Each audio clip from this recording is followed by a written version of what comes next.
Welcome to Informative Knowledge Channel. Please like and subscribe and click the bell button for more upcoming videos. Thank you. Hi guys! Welcome back sa channel kung saan lagi nating pinag-uusapan ng buhay, pera at kung paano umasenso ng may good vibes.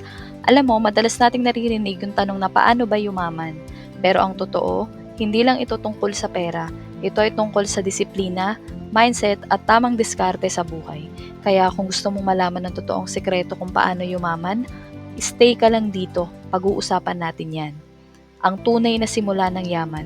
Alam mo ba kung saan talaga nagsisimula ang pagiging mayaman? Hindi sa laki ng sahod, hindi rin sa dami ng negosyo, kundi sa isipan mo mismo. Maraming tao ang gustong yumaman pero konti lang ang handang magbago ng ugali at mindset. Kasi kapag ang mindset mo ay hirap ng buhay, di ko kaya o swertihan lang yan, automatic nililimitahan mo na ang sarili mo. Pero kapag sinabi mo sa sarili mo na pwede akong umasenso, basta may plano ako, gagawin ko araw-araw. Ayan na yung simulan ng tunay na yaman. Sa loob mo muna, bago sa labas. Ayusin ang relasyon mo sa pera. Ang pera, parang kaibigan yan.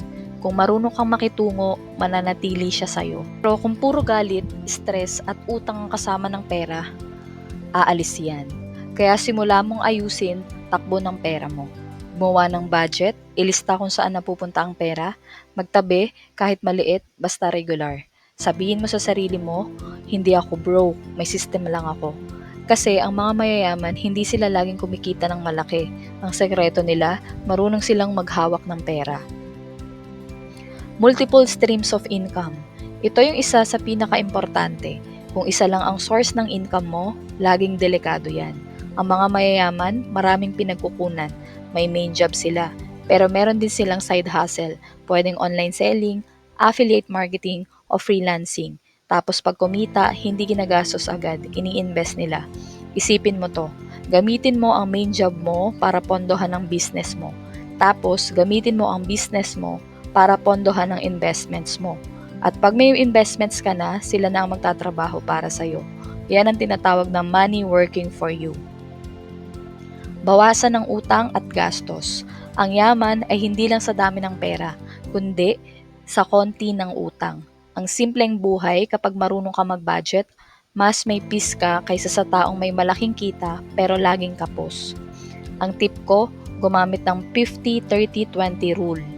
50% needs, 30% wants, 20% savings or investments. At kung gusto mong mas mapabilis ang pagyaman, gawin mong 50-20-30. Dagdagan mo ang savings mo. Remember, hindi mo kailangang bilhin lahat ng gusto mo ngayon. Minsan, ang tunay na yaman ay yung marunong maghintay. Mag-invest sa sarili mo. Ito ang isa sa pinakamagandang investment, sarili mo. Mag-aral ka ng skills na may mataas na value, digital marketing, content creation, editing, e-commerce, lahat yan pwedeng pagkakitaan online. Ang pera mo pwedeng mawala. Pero ang skills mo, pag natutunan mo na, hindi na yan mananakaw kahit kailan. Kaya huwag kang matakot gumastos para sa growth mo. Ang mindset ng mayaman, investment yan, hindi yan gastos. Build a system, not just income. Habang kumikita ka, isipin mo kung paano mo gagawing automatic ang pera mo. Paano siya kikita, kahit busy ka o kahit natutulog ka. Pwedeng mag-set up ng online shop, mag-upload ng YouTube videos, o mag-affiliate links gaya ng ginagawa ng mga content creators na tulad mo. Kapag may sistema ka, hindi mo na kailangang pagodin ang araw mo para kumita. At diyan, magsisimula yung totoong freedom. Surround yourself with winners. Totoo yung kasabihang, tell me who your friends are and I'll tell you who you are. Kung puro reklamo ang paligid mo, mahahawa ka. Pero kung puro action takers, matututo ka. Kaya piliin mong makisalamuha sa mga taong marunong sa pera, marunong sa negosyo, marunong sa diskarte. Kasi doon mo makukuha yung energy ng tagumpay. Gratitude and faith. At higit sa lahat, magpasalamat. Lahat ng yaman nagsisimula sa pusong marunong magpasalamat at magbigay. Kapag marunong kang tumulong kahit maliit pa lang kinikita mo, mas marami pang darating sa'yo. Kaya tandaan mo to, hindi importante kung saan ka nagsimula. Ang mahalaga ay kung paano ka magpapatuloy. Kaya kapit lang, magdasal, magtrabaho at maniwala. Kasi ang yaman hindi lang pera, kundi kalayaan, kapayapaan at kasiyahan sa puso. Salamat sa panonood at kung gusto mo pa ng mga ganitong live talks, don't forget to like, share, and subscribe. See you sa next video at sana sa susunod na upload, mas malapit ka na sa mga pangarap mo.